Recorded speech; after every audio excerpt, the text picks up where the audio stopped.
Hello बच्चों, hello sir. Good morning. Good morning sir. आज हम शुरू करेंगे अध्याय नंबर 4। Yes sir. ठीक है, Yes, sir. द्विघात समीकरण। Yes sir. तो सबसे पहले आपको द्विघात समीकरण का पता होना चाहिए कि ये किस प्रकार का होता है। ठीक है, तो आपने ध्यान देना है, आपको पहचान हो जाएगी कि द्विघात समीकरण ये होता है। ठीक है, एक द्विघात समीकरण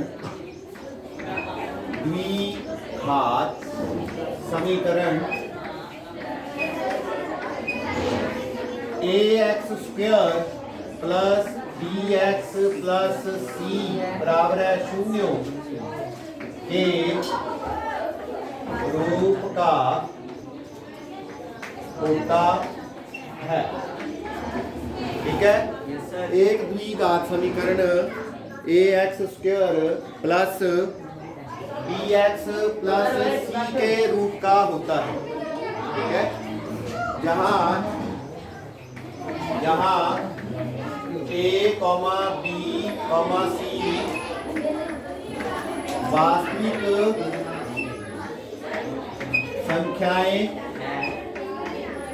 वास्तविक संख्याएं हैं और a नॉट इक्वल टू 0। ठीक है, a नॉट इक्वल टू 0। ढूंढ करो इसको।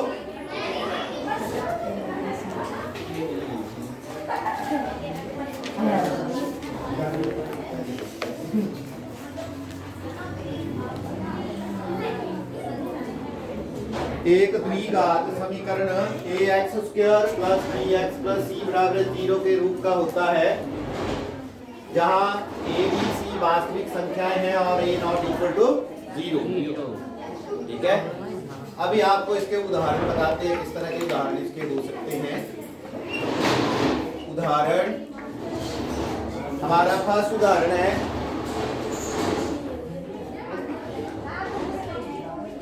a 2x square plus 3x plus 7 बराबर 0। देखो, ax square plus bx plus c के जैसा है। ax स्क्वायर प्लस, ठीक है, तो ax square plus bx plus c बराबर 0 से तुलना करने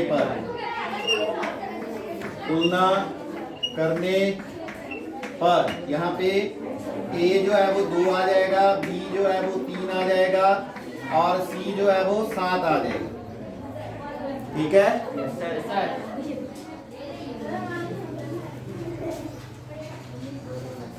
इसी तरह हम एक और उदाहरण लेते हैं। Second, 3/2x square minus 11/7x minus 1 बराबर 0। ठीक है, तो यहाँ पे फिर a कितना आ जाएगा, या लिख दूं मैं यहाँ पे ax square plus bx plus c बराबर 0 से तुलना करने पर a कितना आएगा 3/2, b कितना आएगा माइनस 11/7 और c कितना आएगा -1। ठीक है, यस सर। अब हम इसका तीसरा उदाहरण लेने जा रहे हैं। नोट करें इसको साथ साथ।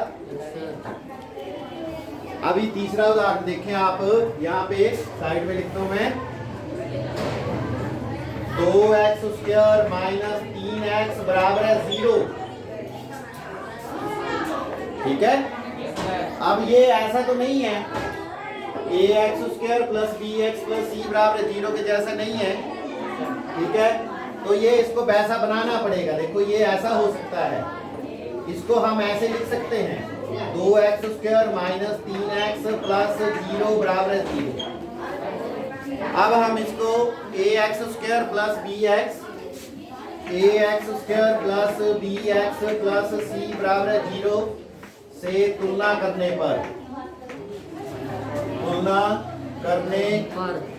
पर। तो यहाँ पे a जो है वो 2 आ जाएगा, b जो है वो -3 आ जाएगा और c जो है वो 0 आ जाएगा। तो बोलने का मतलब है ऐसा समीकरण भी द्विघात समीकरण हो सकता है। ठीक है, अब मैं चौथा उदाहरण लेने जा रहा हूं। 3x² -1 बराबर है 0। ये भी द्विघात समीकरण है, क्योंकि इसको हम ऐसे लिख सकते हैं 3x² प्लस 0x -1 बराबर है 0। ऐसे हम इसको लिख सकते हैं। तो ax² plus bx plus c बराबर है 0 से तुलना करने पर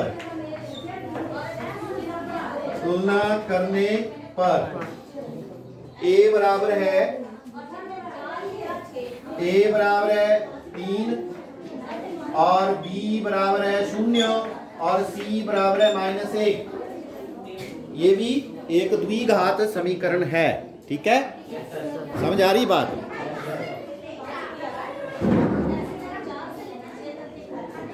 अब हम एक और उदाहरण लेंगे जिसको मैं यहां पे लिख रहा हूं।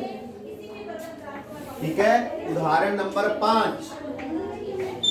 अब देखिए 3x² बराबर है 0। 3x² बराबर है 0। ये भी द्विघात समीकरण है। कैसे? 3x² प्लस 0x प्लस 0 बराबर है 0। ऐसा हो गया ये। तो ax² plus bx plus c बराबर है 0 से तुलना करने पर a जो है वो 3 आ गया, b जो है वो 0 आ गया और c जो है वो भी 0 आ गया।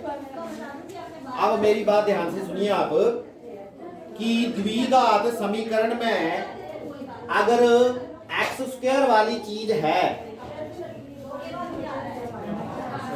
बाकी 2 हो भी सकती है, नहीं भी हो सकती।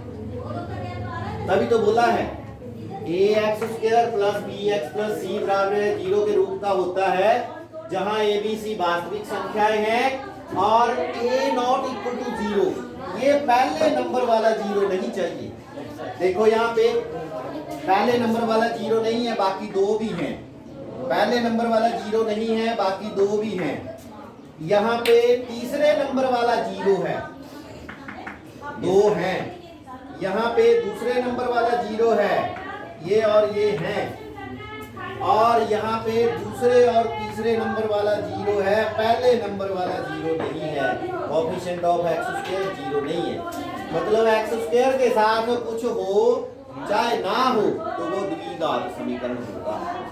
इसकी जगह अगर मैं एक और उदाहरण लूं तो ऐसे लिख दूं मैं, मान लो उदाहरण नंबर 6। अगर मैं इसको लेता हूं 2x -7 बराबर है 0। क्या ये द्विघात समीकरण है? क्यों नहीं है? क्योंकि द्विघात समीकरण में घात कितनी चाहिए? 2 पावर 2 चाहिए। यहाँ पे इसको भी हम ऐसे लिख सकते हैं, ऐसे तो लिख सकते हैं हम 0x² प्लस 2x -7। लेकिन यहाँ पे a क्या हो गया? 0। a क्या हो गया? a 0 हो जाएगा और b क्या हो जाएगा? 2 और c क्या हो जाएगा? -7। द्विघात समीकरण के लिए a 0 नहीं चाहिए। तो यहाँ a 0 हो गया, इसलिए ये द्विघात समीकरण नहीं है। यहाँ a बराबर है 0, देयरफॉर ये एक द्विघात समीकरण नहीं है। तो मैं यहाँ पे लिख देता हूँ साइड में, यहाँ a बराबर है 0 है ना, देयरफॉर 2x माइनस, ये द्विघात समीकरण नहीं है, ये द्विघात समीकरण नहीं है। बहुत ही इंपॉर्टेंट है ये लेक्चर, इससे आपको द्विघात समीकरण की पहचान हो जाएगी। अभी यहाँ बताओ एक और उदाहरण अगर हम ले, ठीक है, मतलब आपने क्या याद रखना है, द्विघात समीकरण में सबसे बड़ी घात कितनी चाहिए? 2। एक होगी तो भी वो द्विघात समीकरण नहीं होगा, और बाकी 2 टर्म्स हो भी सकती हैं और नहीं भी हो सकती। जैसे यहाँ पे सारी टर्म्स हैं, यहाँ पे सारी हैं, लेकिन इस उदाहरण में आपने देखा सी गायब हो गया है, लेकिन हेड जो इसका हेड है जिसकी वजह से हम इसको द्विघात समीकरण बोलते हैं वो है, वो क्या है? 2x²। यहाँ पे भी देखो जिस जो द्विघात समीकरण का हेड है, हेड मतलब उसका जो स्टार्टिंग पॉइंट है वो x² है, यहाँ पर भी वो है, पीछे की दोनों टर्म्स गायब हो गई हैं। हमें a शून्य नहीं चाहिए था बस, बाकी b और c शून्य हो जाएंगी, कोई प्रॉब्लम नहीं है।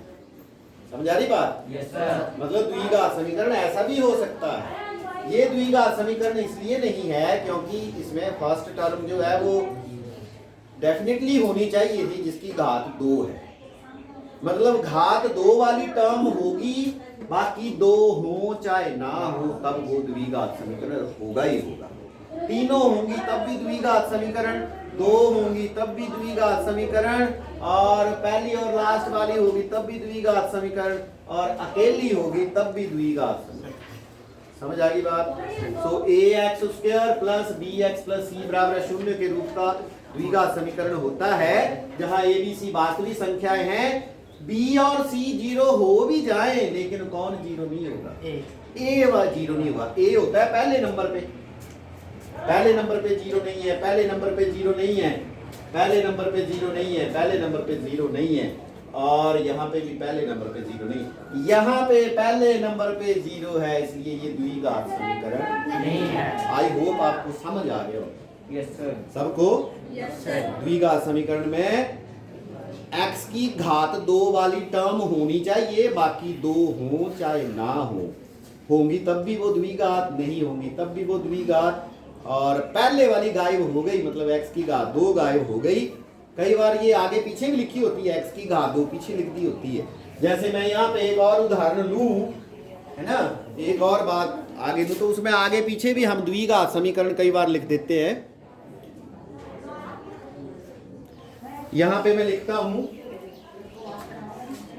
ऐसे भी द्विघात समीकरण होते हैं।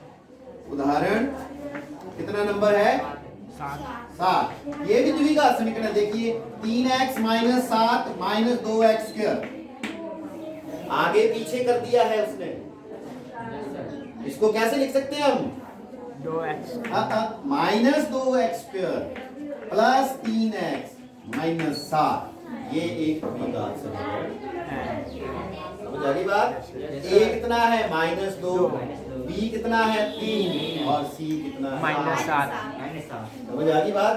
आगे पीछे लिखा होगा उसको भी आपने सेटल करके प्रॉपर फॉर्म में ले आना, ठीक है? तो ये किस फॉर्म का बन गया? ax² plus bx plus c, ठीक है? या 0 भी लगाया मैंने, 0। तो a हो गया -2, b हो गया 3, और c हो गया -7, ठीक है? तो आई होप अब आपको द्विघात समीकरण की पहचान करना जो है वो बिल्कुल आसान हो जाएगा। आपने देखना है घात 2 है, 2 के अलावा 3 नहीं होनी चाहिए, कम होनी चाहिए। x वाली टर्म हो तब भी ठीक है, नहीं हो तब भी ठीक है, लेकिन x की घात 2 अवश्य होनी चाहिए। उससे बड़ी नहीं होनी चाहिए, उससे छोटी हो सकती है, और ना भी हो उससे छोटी अकेली वो भी होगी तब भी चलेगा, ठीक है? तो समझ आ गया सबको? Yes sir. ठीक है, थैंक यू।